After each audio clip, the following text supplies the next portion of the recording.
이제 미국은 끝입니다. 뉴욕 증시 개장 30분 만에 AI 기업 시가총액 800조 원이 증발했습니다. 동시에 백악관 상황실에는 긴급 보고가 올라왔습니다. 핵심 부품 공급 차질 발생 시 미국 AI 산업 6개월 내 구조적 마비 가능. 회의실 공기가 무겁게 가라앉았습니다. 중국도 아니었습니다. 전쟁도 아니었습니다. 단 하나의 국가 리스크였습니다. 그 이름이 읽히는 순간 몇몇 전략가의 손이 멈췄습니다. 세계 최강이라 불리던 나라가 처음으로 계산을 다시 시작한 순간이었습니다. 미국은 그 나라를 위협 변수로 재정의하기 시작했습니다. 그날 미국이 처음으로 인정해야 했던 진실, 그 충격적인 전말을 지금부터 공개합니다. 이 이야기를 들으시며 대한민국이 자랑스럽게 느껴지셨다면 댓글로 대한민국 화이팅 한번 남겨주세요. 그리고 브라보 감동 스토리 구독과 좋아요로 함께 해주세요. 800조 원, 28분. 저는 숫자를 봤습니다. 다시 봤습니다. 심장이 한 박자 늦게 뛰었습니다. 25년간 이런 적이 없었습니다. 떨리는 손으로 원인란을 확인했습니다. 한국이었습니다. 저는 제임스 R. 해밀턴입니다. 미국 국가경제위원회 수석기술패권 전략 분석관입니다. 하버드에서 박사학위를 받았고 골드만삭스에서 10년간 글로벌 리스크를 관리했습니다. 미 재무부를 거쳐 국가경제위원회에서 8년째 일하고 있습니다. 한마디로 저는 미국의 기술 패권 구조를 설계하는 사람입니다. 누가 통제하고 누가 의존하는지를 계산하는 사람입니다.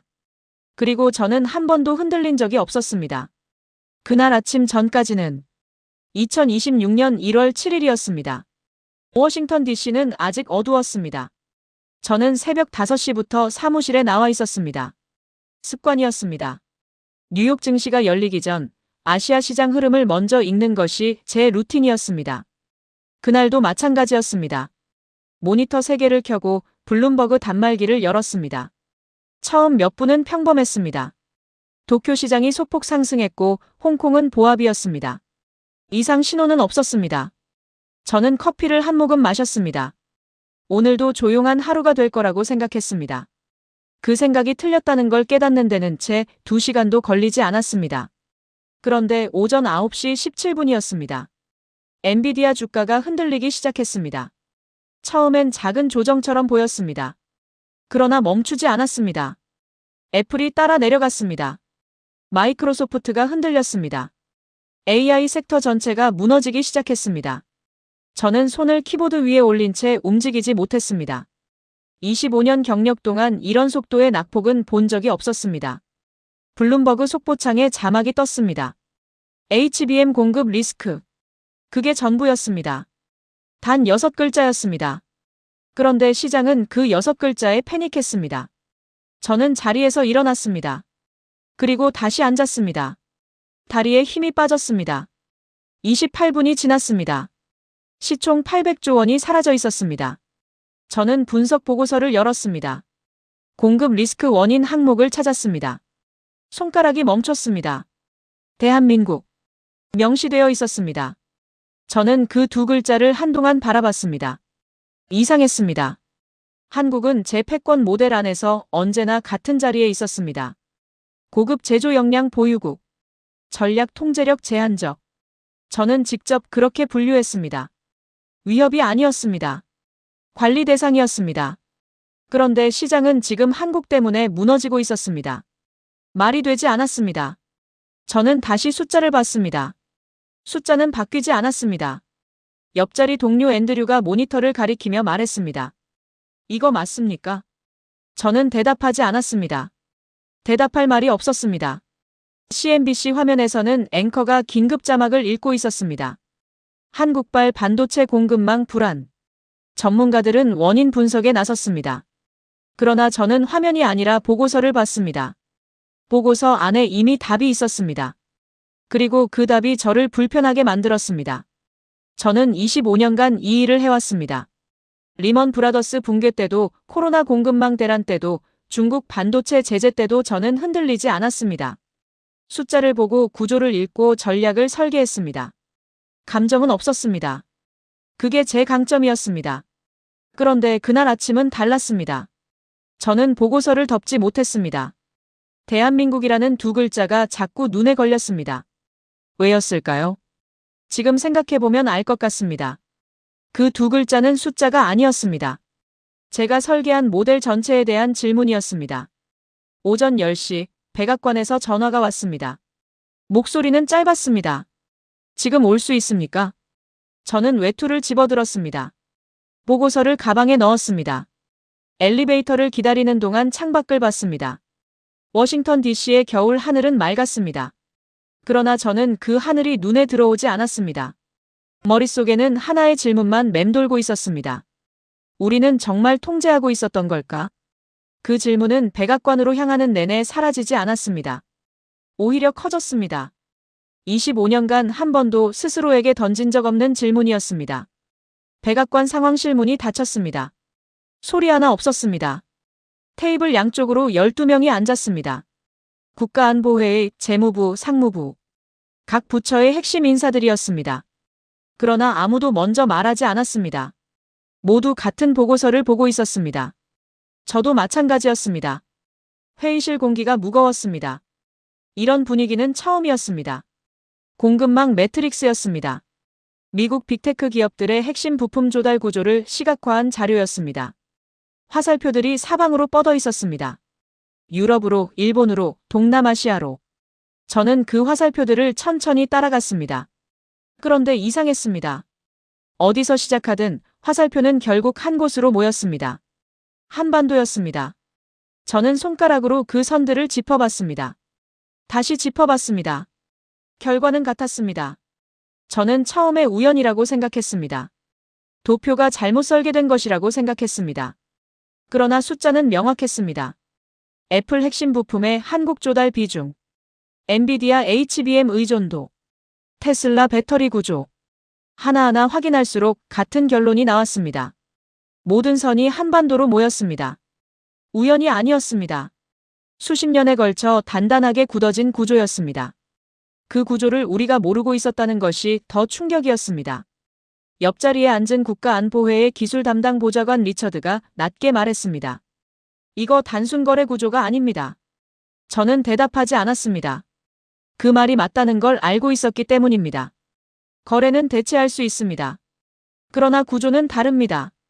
구조는 바꾸는데 시간이 걸립니다. 때로는 바꿀 수 없습니다. 리처드는 말을 이었습니다. HBM은 엔비디아의 심장입니다. 그 심장이 한국에 있습니다. 저는 그 문장을 듣고 보고서를 덮으려 했습니다. 그러나 손이 멈췄습니다. 다음 페이지에는 대체 가능성 시뮬레이션이 있었습니다. 우리 팀이 사전에 작성한 자료였습니다. HBM을 한국 외 지역에서 조달한다면, 공급망을 다변화한다면, 결론은 하나였습니다. 단기 대체 불가, 중기 대체 불가, 장기는 가능하나 비용과 시간이 천문학적입니다. 미국 내 생산 체계를 구축하려면 최소 7년, 투자 규모는 상상을 초월합니다. 저는 그 결론을 처음 봤을 때도 알고 있었습니다. 그러나 지금 다시 보니 느낌이 달랐습니다. 처음엔 데이터였습니다. 지금은 현실이었습니다. 그때 재무부 출신 선임 분석관 토마스가 목소리를 높였습니다. 이건 과잉 반응입니다. 시장은 늘 이런 식으로 반응하죠. 며칠 지나면 안정됩니다. 저는 그 말이 틀렸다는 걸 알았습니다. 그러나 그 말이 듣기 편했습니다. 그게 더 위험한 신호였습니다. 저는 보고서를 덮고 토마스를 봤습니다. 그렇다면 대체 시나리오 3페이지를 보십시오. 토마스는 페이지를 넘겼습니다. 그리고 조용해졌습니다. 반박할 숫자가 없었기 때문입니다. 리처드가 다시 말했습니다. 한국이 멈추면 우리가 멈춥니다. 저는 그 문장을 듣는 순간 반박하고 싶었습니다. 우리는 늘 통제해왔습니다. 중국을 제재했고 러시아를 고립시켰습니다. 공급망은 우리가 설계하는 것이었습니다. 그런데 그 문장 앞에서 말이 나오지 않았습니다. 숫자가 입을 막았습니다. 테이블 위 12명 모두 침묵했습니다. 그 침묵이 답이었습니다. 누구도 부정하지 못했습니다. 저는 노트를 펼쳤습니다. 천천히 썼습니다. 우리는 한국을 공급자로 분류했습니다. 그러나 그건 오판이었습니다. 공급자는 교체할 수 있습니다. 그러나 한국은 교체 가능한 위치에 있지 않았습니다. 그들은 구조의 중심이었습니다. 패권 모델의 빈칸에 한국이 들어가 있었습니다. 그것도 우리가 설계한 모델 안에서. 저는 펜을 내려놓았습니다. 손이 떨렸습니다. 저는 보고서 표현 수정란을 열었습니다. 기존 표현이 있었습니다.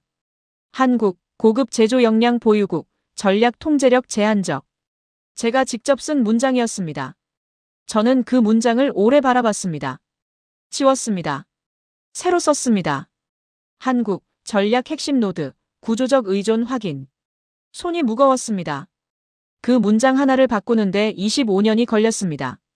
그리고 그 문장이 바뀌는 순간 제가 설계한 패권 모델 전체가 흔들리기 시작했습니다. 91%였습니다. 저는 그 숫자를 3번 확인했습니다.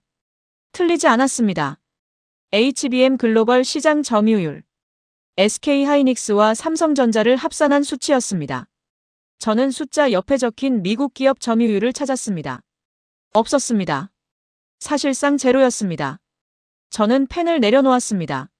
말이 나오지 않았습니다. 25년간 수천 개의 보고서를 읽었습니다. 그러나 이런 숫자는 처음이었습니다. 그날 오후, 저는 혼자 분석실에 남았습니다. 보고서를 처음부터 다시 읽었습니다. HBM은 단순한 반도체가 아니었습니다. 인공지능 연산의 핵심 부품이었습니다. 엔비디아의 그래픽 처리 장치가 작동하려면 HBM이 필요했습니다. HBM이 없으면 인공지능 서버가 멈춥니다. 인공지능 서버가 멈추면 클라우드가 흔들립니다. 클라우드가 흔들리면 미국 빅테크 전체가 흔들립니다.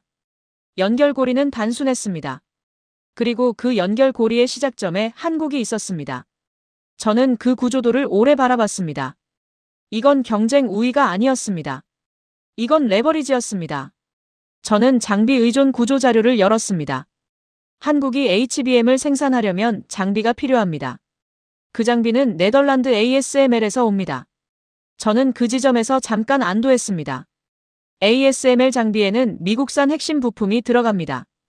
우리가 그 부품 공급을 통제한다면 결국 HBM 생산도 통제할 수 있다는 논리였습니다. 저는 그 논리를 믿고 싶었습니다. 아니, 믿어야 했습니다. 그래야 제 모델이 유지되니까요.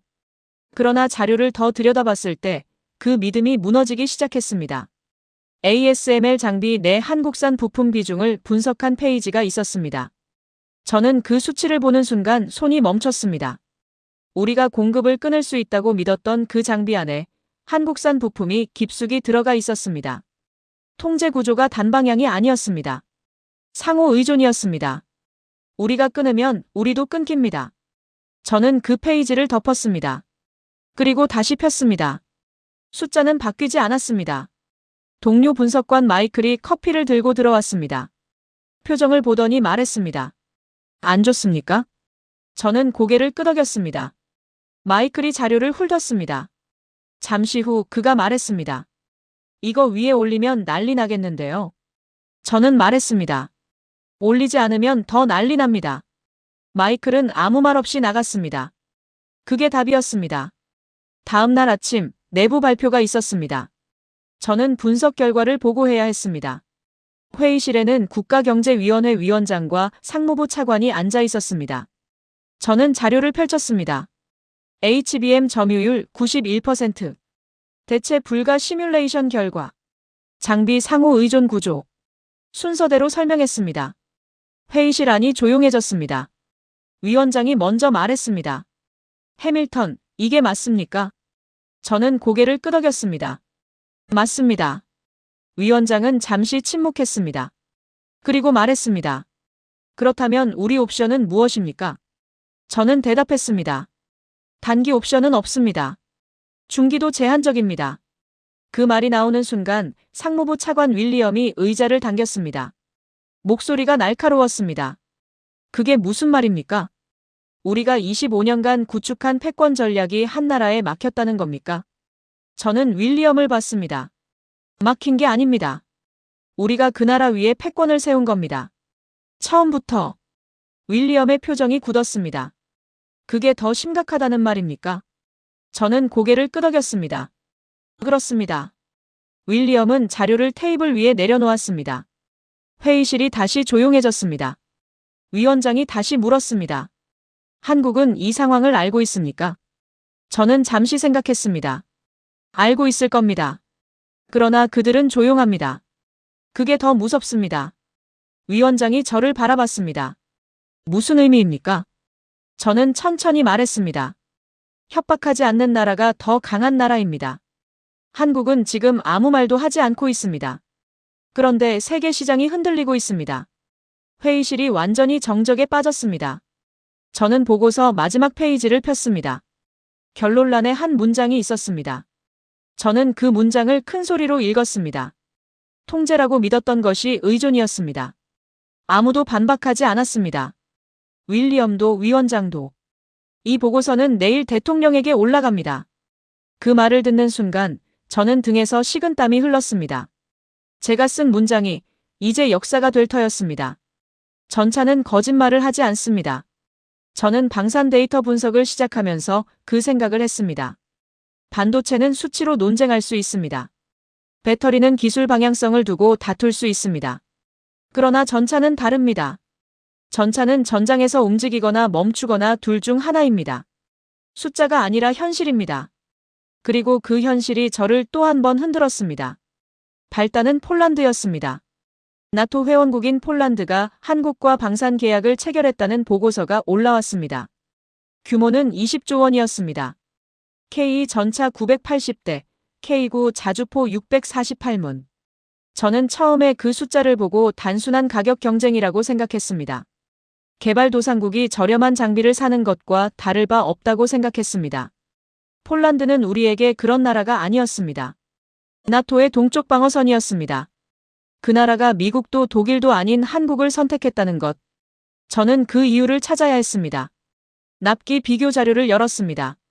독일 레오파르트 전차 납기. 36개월이었습니다. 저는 다시 봤습니다. 36개월. 3년이었습니다. 그리고 한국 K 납기. 6개월이었습니다. 저는 두 숫자를 나란히 놓고 한동안 바라봤습니다. 6개월과 36개월. 6배 차이였습니다. 전쟁은 납기를 기다려주지 않습니다. 폴란드는 그것을 알고 있었습니다. 저는 한국 생산 라인 자료를 더 들여다봤습니다. 월 생산 능력. 전차 50대였습니다. 저는 그 숫자 옆에 미국 생산 능력을 찾았습니다. 에이브람스 전차 월 생산량.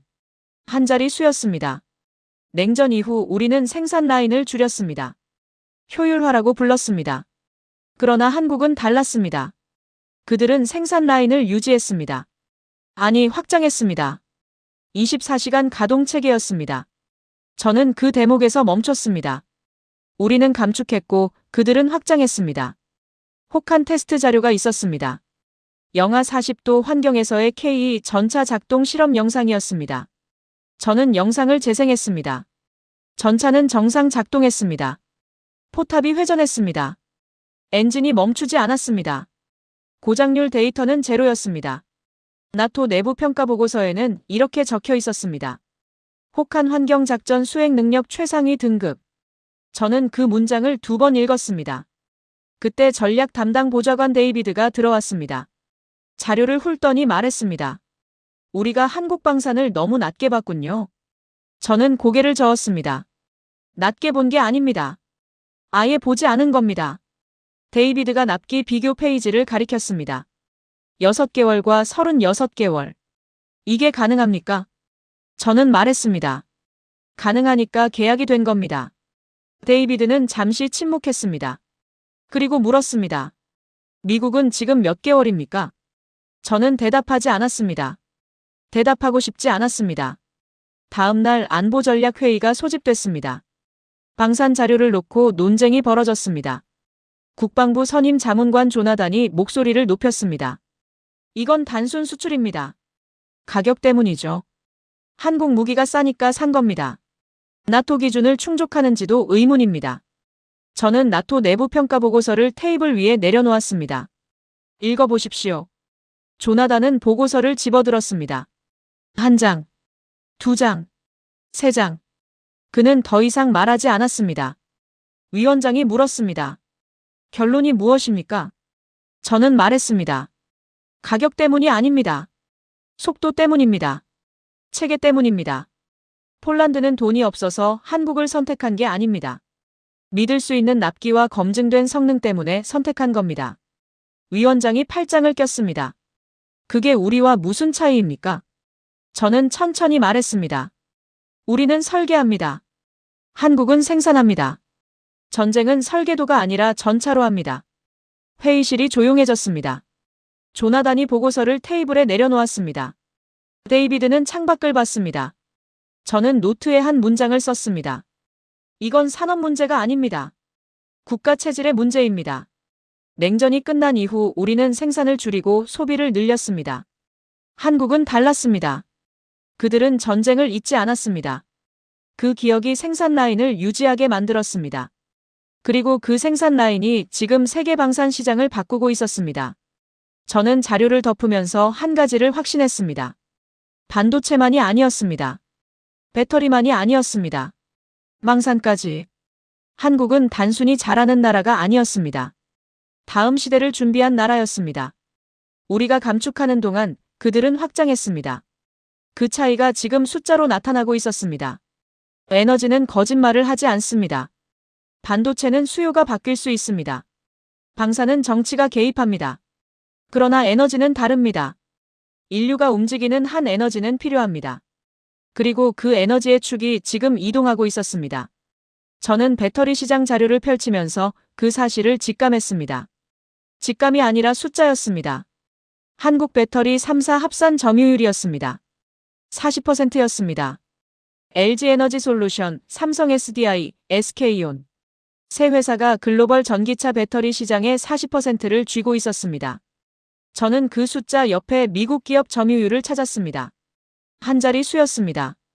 저는 잠시 멈췄습니다. 반도체에서 이미 한 번 본 구조였습니다. 그런데 에너지에서도 똑같은 그림이 나왔습니다. 저는 완성차 의존 구조 자료를 들여다봤습니다. 제너럴 모터스, 포드, 폭스바겐, 현대. 주요 완성차 기업들의 배터리 공급처를 정리한 표였습니다. 화살표가 모이는 곳을 봤습니다. 한국이었습니다. 테슬라조차 한국 배터리 의존 비중이 60%를 넘었습니다. 저는 그 수치를 확인하고 눈을 들었습니다. 창밖에 워싱턴 DC의 겨울 하늘이 보였습니다. 맑았습니다. 그러나 저는 그 하늘이 눈에 들어오지 않았습니다. 특허 자료를 열었습니다. 전고체 배터리 특허 보유 현황이었습니다. 전고체 배터리는 다음 세대 배터리였습니다. 현재 배터리보다 에너지 밀도가 2배 이상 높습니다. 화재 위험이 없습니다. 충전 속도가 3배 빠릅니다. 전기차의 판도를 완전히 바꿀 기술이었습니다. 저는 특허 1위 기업을 찾았습니다. 삼성 SDI였습니다. 저는 2위를 봤습니다. SK온이었습니다. 일본과 중국 기업들은 그 뒤였습니다. 미국 기업은 상위권에 없었습니다. 저는 페이지를 다시 넘겼습니다. 결과는 같았습니다. 양산 일정 비교 자료가 있었습니다. 전고체 배터리 상용화 예상 시점이었습니다. 한국은 2027년이었습니다. 일본은 2029년. 중국은 2030년 이후였습니다. 2년 이상 앞서 있었습니다. 저는 그 숫자를 보는 순간 위기감이 왔습니다. 2년은 짧아 보입니다. 그러나 산업에서 2년은 전부입니다. 먼저 상용화한 기업이 시장 표준을 만듭니다. 표준을 만든 나라가 다음 시대를 설계합니다. 그때 동료 분석관 사라가 들어왔습니다. 자료를 훑더니 말했습니다. 배터리까지입니까? 저는 고개를 끄덕였습니다. 사라가 특허 자료 페이지를 가리켰습니다. 이게 사실입니까? 삼성이 전고체 특허 1위입니까? 저는 말했습니다. 숫자가 그렇습니다. 사라는 잠시 침묵했습니다. 그리고 말했습니다. 반도체, 방산, 배터리. 세 분야가 겹칩니다. 이건 우연이 아닌 것 같은데요. 저는 대답하지 않았습니다. 그 말이 너무 정확했기 때문입니다. 소형 모듈 원전 자료가 마지막에 있었습니다. SMR이라고 불리는 기술이었습니다. 기존 대형 원전의 10분의 1 크기로 전력을 생산합니다. 탄소 배출이 없습니다. 재생에너지가 불안정한 지역에 최적화된 기술이었습니다. 저는 표준 설계 인가 현황을 봤습니다. 한국이 이미 인가를 받았습니다. 수출 계약도 진행 중이었습니다. 중동과 동유럽이었습니다. 저는 그 대목에서 손을 멈췄습니다. 배터리로 전기차를 잡고 원전으로 에너지 인프라를 잡는다. 두 축이 동시에 움직이고 있었습니다. 다음 날 에너지 전략 회의가 소집됐습니다. 에너지부 선임 자문관 브라이언이 자료를 보더니 말했습니다. 배터리 40%는 인정합니다. 그러나 전고체는 아직 상용화 전입니다. 현재 시장 기준으로 봐야죠. 저는 브라이언을 봤습니다. 현재 기준으로 보면 늦습니다. 산업은 현재가 아니라 미래를 먹고 삽니다. 브라이언이 반박했습니다. 특허가 많다고 시장을 지배하는 건 아닙니다. 실행이 중요하죠. 저는 양산 일정 자료를 테이블 위에 내려놓았습니다. 2027년입니다. 실행도 앞서 있습니다. 브라이언이 입을 다물었습니다. 위원장이 물었습니다. 결론이 무엇입니까? 저는 말했습니다. 한국은 특정 산업의 강국이 아닙니다. 반도체, 방산, 배터리, 원전. 다음 시대의 핵심 산업 전체에 걸쳐 있습니다. 이건 일시적 현상이 아닙니다. 전략적 선택의 결과입니다. 위원장이 팔짱을 꼈습니다. 우리는 그동안 무엇을 했습니까? 저는 천천히 말했습니다. 우리는 전환을 논의했습니다. 그들은 실행했습니다. 회의실이 정적에 빠졌습니다. 저는 노트에 한 문장을 썼습니다. 에너지 축이 이동하고 있습니다. 그 축의 중심에 한국이 있습니다. 그리고 우리는 그것을 이제야 보고 있습니다. 창밖 하늘은 여전히 맑았습니다. 그러나 저는 그 맑음이 불안했습니다. 폭풍 전야의 맑음처럼 느껴졌기 때문입니다. 다보스는 조용한 곳이 아닙니다. 매년 1월 세계 최고 권력자들이 스위스 설산 아래 모입니다. 정상들, 기업인들, 전략가들. 그들은 겉으로는 협력을 이야기합니다. 그러나 테이블 아래서는 패권을 다툽니다. 저는 8년간 이 자리에 참석했습니다. 긴장감에 익숙했습니다. 그런데 2026년 다보스는 달랐습니다. 시작부터 공기가 달랐습니다. 긴급 세션이 소집됐습니다. 주제는 하나였습니다. 2026 기술 패권 전망. 각국 대표단이 총집결했습니다. 저는 미국 대표단 수석 자리에 앉았습니다.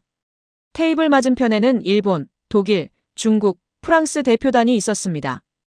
회의장 뒤편에는 기자단이 포진해 있었습니다. 카메라가 돌아가고 있었습니다. 저는 보고서를 펼쳤습니다. 손이 평소보다 무거웠습니다. 일본이 먼저 말했습니다. 일본 경제산업성 수석 대표 다나카가 자리에서 일어났습니다. 목소리는 낮았지만 명확했습니다. 저희는 인정합니다. 반도체 분야에서 한국은 더 이상 배워야 할 대상이 아닙니다. HBM 기술은 우리가 추격하기 어려운 수준에 도달했습니다. 조선 분야도 마찬가지입니다. 저희는 협력 방향을 재검토하고 있습니다. 회의장이 조용해졌습니다. 일본이 공개석상에서 한국 기술을 인정하는 것은 흔한 일이 아니었습니다. 저는 동료 분석관 리처드와 눈을 마주쳤습니다. 리처드는 고개를 살짝 끄덕였습니다. 독일 차례였습니다. 독일 연방경제부 대표 슈미트가 자료를 펼쳤습니다. 독일은 한국과의 방산 협력을 확대할 계획입니다. K 전차 납기 6개월은 우리가 달성할 수 없는 수준입니다. 레오파르트 생산 라인 정상화에는 최소 4년이 필요합니다. 현실적으로 한국 생산 체계에 의존하는 것이 불가피합니다. 슈미트는 자료를 덮었습니다. 경쟁이 아니라 협력입니다. 회의장 안 분위기가 달라졌습니다. 기자단 카메라가 일제히 미국 대표단 쪽으로 돌아왔습니다. 저는 시선을 느꼈습니다. 외투안이 뜨거워졌습니다. 중국 대표가 자리에서 일어났습니다. 중국 국가발전개혁위원회 대표 류가 천천히 말했습니다. HBM 기술 격차는 현재 3년 이상입니다. 우리가 자체 개발 중인 고대역폭 메모리는 아직 한국 수준에 도달하지 못했습니다. 전고체 배터리도 마찬가지입니다. 류는 잠시 멈췄습니다. 그리고 말했습니다. 우리는 뒤처져 있습니다. 회의장이 완전히 정적에 빠졌습니다. 중국이 공개적으로 뒤처짐을 인정하는 것은 전례가 없었습니다. 저는 그 순간 등골이 서늘해졌습니다. 일본도 인정했습니다. 독일도 인정했습니다. 중국도 인정했습니다. 다음은 미국이었습니다. 회의 진행자가 말했습니다. 미국 대표단 발언 차례입니다. 카메라가 일제히 저를 향했습니다. 기자단이 펜을 들었습니다. 테이블 위 12개 나라 대표들의 시선이 저에게 집중됐습니다. 회의장이 숨을 죽였습니다. 그 순간 옆자리 리처드가 낮게 속삭였습니다. 어떻게 하실 겁니까? 저는 보고서를 봤습니다. 숫자들이 눈에 들어왔습니다. HBM 91%, 배터리 40%, 납기 6개월, 대체 불가. 저는 그 숫자들을 머릿속에서 빠르게 훑었습니다. 외교적 답변을 준비했습니다. 동맹과의 협력은 미국의 핵심 전략입니다. 기술 파트너십을 강화하겠습니다. 그 정도 선에서 마무리하면 됐습니다. 누구도 반박하지 못할 원론적 문장이었습니다. 저는 그 문장을 입안에서 굴렸습니다. 그런데 입이 열리지 않았습니다. 머릿속에서 숫자들이 계속 맴돌았습니다. 91%, 6개월, 대체 불가. 외교적 문장 뒤에 숨으면 오늘 하루는 넘어갑니다. 그러나 그 숫자들은 사라지지 않습니다. 보고서는 이미 써졌습니다. 현실은 이미 확인됐습니다. 저는 마이크를 잡았습니다. 손에 힘이 들어갔습니다. 그때 회의장 뒤편에서 한 기자가 손을 들었습니다. 진행자가 발언을 허락했습니다. 기자가 말했습니다. 미국 대표단에게 직접 묻겠습니다. 미국은 한국 없이 기술 패권을 유지할 수 있습니까? 회의장이 얼어붙었습니다. 리처드가 미세하게 몸을 굳히는 것이 느껴졌습니다. 각국 대표들이 저를 바라봤습니다. 카메라가 흔들림 없이 저를 향했습니다. 저는 그 질문을 받는 순간 25년이 스쳐 지나갔습니다. 하버드 강의실, 골드만삭스 거래실, 재무부 회의실, 국가경제위원회 분석실. 그 모든 시간 동안 저는 한 번도 이 질문을 받은 적이 없었습니다. 받을 이유가 없었습니다. 미국은 늘 중심이었으니까요. 그런데 지금 세계가 보는 앞에서 카메라가 돌아가는 이 자리에서 그 질문이 날아왔습니다. 저는 마이크를 쥔 채 침묵했습니다. 1초, 2초, 3초. 그 침묵이 어떤 말보다 많은 것을 말하고 있다는 걸 알았습니다. 그러나 멈출 수 없었습니다. 입에서 나올 수 있는 말이 두 가지였습니다. 거짓말, 아니면 진실. 저는 천천히 입을 열었습니다. 침묵은 3초였습니다. 그러나 그 3초가 30년처럼 느껴졌습니다. 마이크를 쥔 손에 땀이 났습니다. 카메라는 흔들림 없이 저를 향했습니다. 각국 대표들의 시선이 꽂혀 있었습니다. 회의장 전체가 숨을 죽이고 있었습니다. 저는 그 침묵 속에서 한 가지를 깨달았습니다. 이 질문은 피할 수 없습니다. 그리고 어떤 대답을 해도 오늘 이후 세계는 달라질 것입니다. 저는 천천히 입을 열었습니다. 미국은 동맹과의 협력을 핵심 전략으로 삼고 있습니다. 기술 파트너십은 패권의 중요한 축입니다. 저는 그 문장을 내뱉는 순간 스스로 알았습니다. 아무것도 말하지 않은 것과 같았습니다. 회의장 분위기가 달라지지 않았습니다. 기자단 펜이 움직이지 않았습니다. 일본 대표 다나카가 미세하게 고개를 숙였습니다. 독일 대표 슈미트는 창밖을 봤습니다. 그 반응들이 전부였습니다. 외교적 문장은 아무것도 해결하지 못했습니다. 질문을 던진 기자가 다시 손을 들었습니다. 진행자가 발언을 허락했습니다. 기자가 말했습니다. 구체적으로 묻겠습니다. HBM 91%, 배터리 40%, 방산 납기 6개월. 이 숫자들을 미국이 대체할 수 있습니까? 있다면 언제입니까? 회의장이 다시 얼어붙었습니다. 더 이상 원론적 답변이 통하지 않는 질문이었습니다. 숫자로 물었으니 숫자로 답해야 했습니다. 리처드가 옆에서 낮게 속삭였습니다. 해밀턴, 어떻게 하실 겁니까? 저는 보고서를 내려다봤습니다. 숫자들이 선명했습니다. HBM 91%. 저는 그 숫자 옆에 미국 대체 가능 시점을 떠올렸습니다. 최소 7년. 투자 규모 천문학적.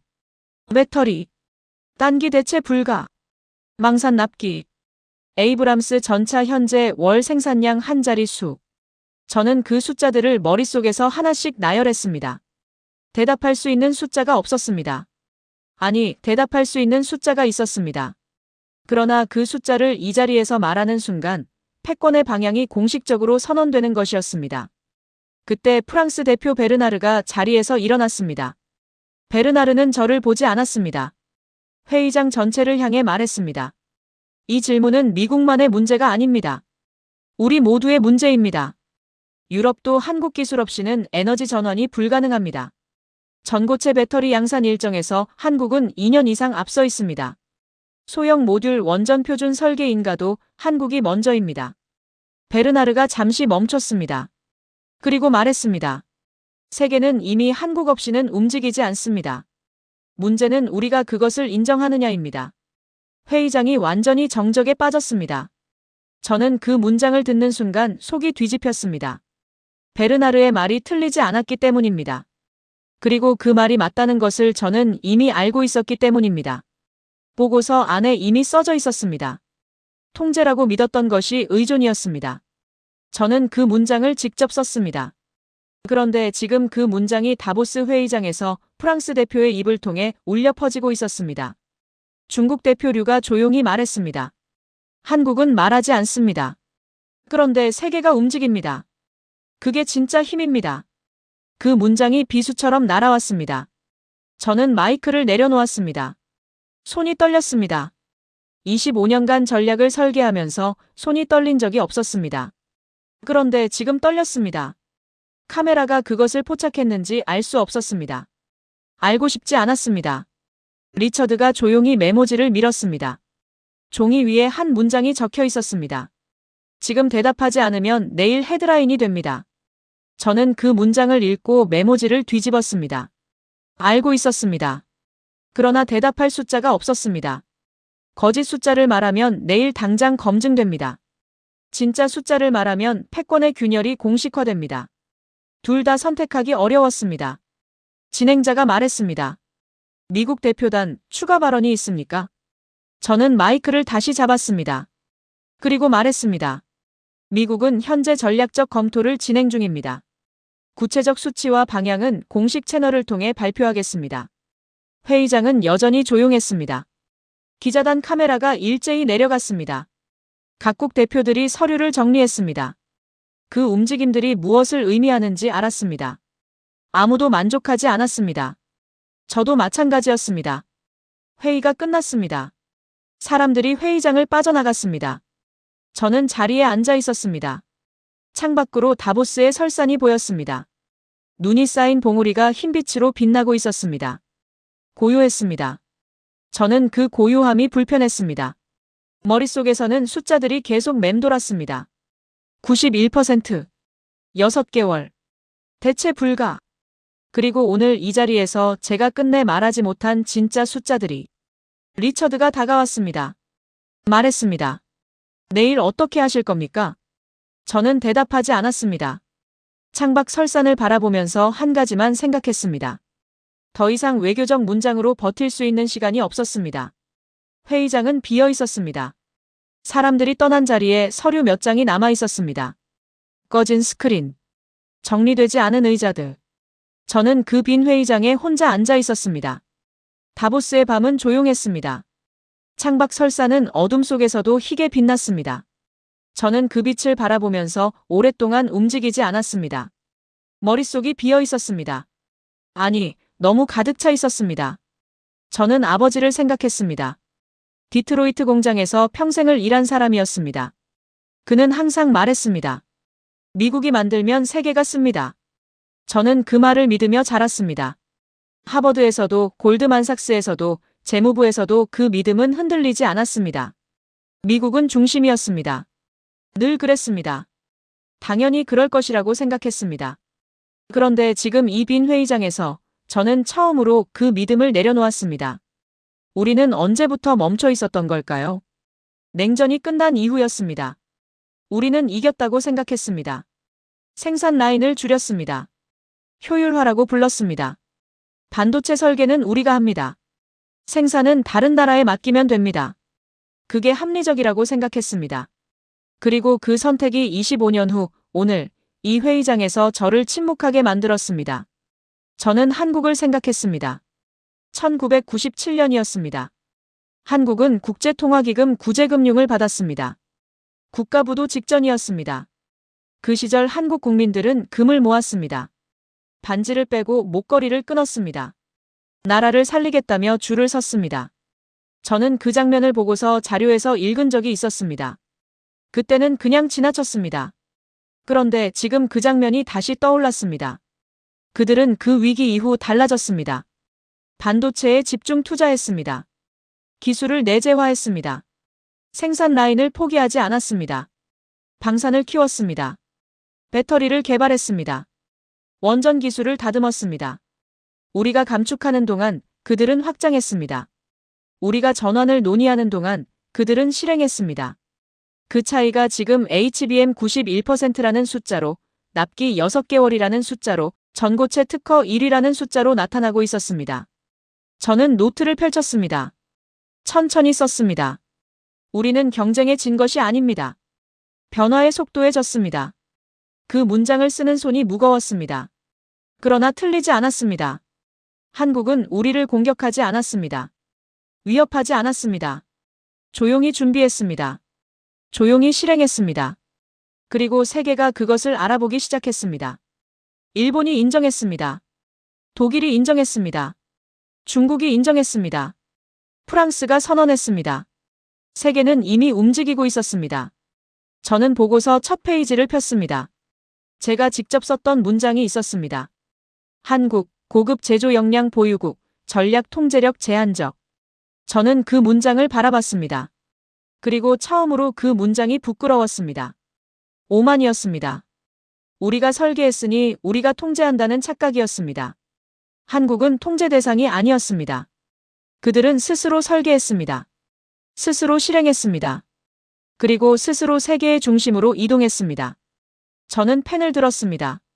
보고서 여백에 새로 썼습니다. 한국은 위협이 아닙니다. 거울입니다. 우리가 멈춰 있는 동안 세상이 어디까지 갔는지를 보여주는 거울. 그 문장을 쓰는 순간 무언가 내려앉는 느낌이 들었습니다. 25년간 쌓아온 자만이 내려앉는 느낌이었습니다. 다음 날 아침, 저는 전략 보고서 수정 작업을 시작했습니다. 기존 패권 모델 전체를 다시 검토했습니다. 한국의 분류를 바꿨습니다. 공급자에서 전략 파트너로, 관리 대상에서 협력 설계국으로. 그 표현들을 바꾸는데 오랜 시간이 걸리지 않았습니다. 그러나 그 표현들을 바꾸기까지 걸린 시간은 25년이었습니다. 저는 보고서 마지막 페이지에 결론을 썼습니다. 패권은 통제가 아닙니다. 연결입니다. 한국은 우리가 관리할 대상이 아닙니다. 함께 설계해야 할 파트너입니다. 세계 질서는 이미 이동하고 있습니다. 문제는 누가 중심에 서느냐가 아닙니다. 누가 변화를 먼저 받아들이느냐입니다. 그리고 그 변화를 가장 먼저 실행한 나라가 있습니다. 전쟁의 폐허 위에서 일어나 반도체를 키우고 전차를 만들고 배터리를 설계하고 원전을 수출한 나라. 금모으기로 나라를 살리고 그 위기를 발판으로 세계 기술의 중심에 선 나라. 대한민국입니다. 저는 펜을 내려놓았습니다. 창밖으로 다보스의 아침 햇살이 설산을 물들이고 있었습니다. 붉고 선명했습니다. 저는 그 빛을 오래 바라봤습니다. 25년 만에 처음으로 숫자가 아니라 사람이 보였습니다. 그 나라를 만든 사람들이 보였습니다. 여기까지 함께 해주셔서 진심으로 감사합니다. 25년간 미국의 기술 패권을 설계해온 전략가가 한국 앞에서 처음으로 침묵했습니다. 그 침묵이 무엇을 의미하는지 이제 느끼셨을 겁니다. 전쟁의 폐허 위에서 일어나 반도체를 키우고 전차를 만들고 배터리를 설계하고 원전을 수출한 나라. 그 나라가 바로 우리 대한민국입니다. 이 이야기가 가슴에 남으셨다면 구독과 좋아요가 저에게 큰 힘이 됩니다. 구독 버튼 한 번이 더 많은 감동 이야기를 만들어냅니다. 브라보 감동 스토리는 앞으로도 대한민국의 저력과 자부심을 담은 이야기로 여러분께 찾아오겠습니다. 구독과 좋아요, 알림 설정까지 부탁드립니다. 다음 영상에서 뵙겠습니다. 감사합니다.